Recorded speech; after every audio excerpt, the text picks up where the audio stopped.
عرفات روانگی 9 ذی الحجہ کا دن بڑا ہی عظیم الشان دن ہے۔ آج آپ کو سورج نکلنے کے بعد مینا سے عرفات کی طرف روانہ ہونا ہے۔ عرفات مینا سے 6 میل پر ایک بڑا میدان ہے۔ یہاں بھی پہلے سے خیمے یعنی ٹینٹس لگے ہوتے ہیں۔ عرفات میں ایک مسجد ہے، مسجد نمیرہ۔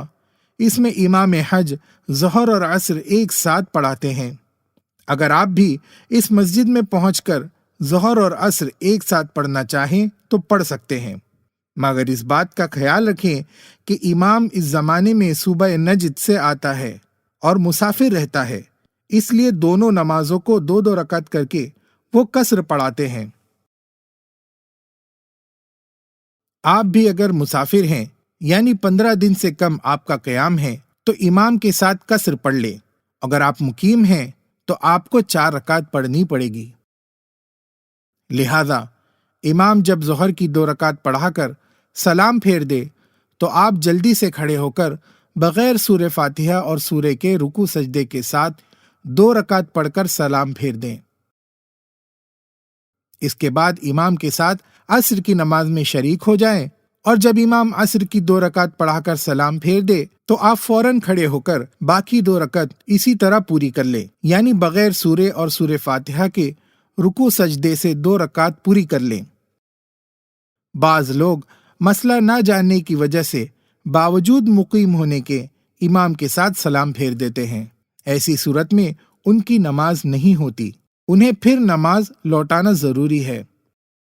مگر آج کل بھیڑ بہت زیادہ ہوتی ہے، بھیڑ میں ہو سکتا ہے کہ آپ اپنا خیمہ بھول جائیں اور بھٹک جائیں، اس لیے مناسب یہ ہے کہ اپنے خیموں میں جماعت کے ساتھ ظہر کے وقت میں ظہر اور عصر کے وقت میں عصر کی نماز پڑھیں۔ یہاں اپنے خیموں میں دونوں نمازیں ایک ساتھ نہ پڑھیں، اس کے بعد ذکر و دعا میں لگ جائیں۔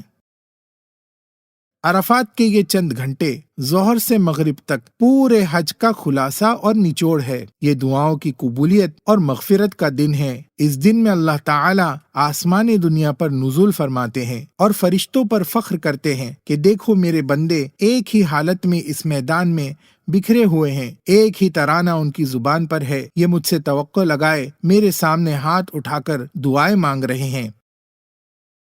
لہٰذا پوری طرح ہم اللہ کی طرف متوجہ رہیں۔ آج کا خاص کام دعا و استغفار ہے۔ غروب تک قبلہ رو کھڑے کھڑے جتنا کھڑے رہ سکتے ہیں، پھر بیٹھ کر، پھر کھڑے رہ کر اللہ کے سامنے خوب گڑ گڑائیں، دعا کی کتاب پڑھیں۔ اس دن میں اپنے مالک کو جتنا منوا سکتے ہیں منوا لیں، اپنے لیے، گھر والوں کے لیے، والدین کے لیے، رشتہ داروں کے لیے، محسنین کے لیے، دوست احباب کے لیے، مرحومین کے لیے، تمام حاجیوں کے لیے اور پوری امت کے لیے خوب گڑ گڑا کر دعا مانگے۔ جس زبان میں مانگ سکتے ہیں مانگے۔ عرفات کے میدان میں زوال سے غروب تک کے وقت میں تھوڑی دیر وقوف کرنا یعنی ٹھہرنا حج کا بہت بڑا فرض ہے۔ عرفات کے میدان میں تھوڑی دیر ٹھہرنا حج کا بہت بڑا فرض ہے۔ ہو سکے تو یہ چند معمولات بھی کر لیں۔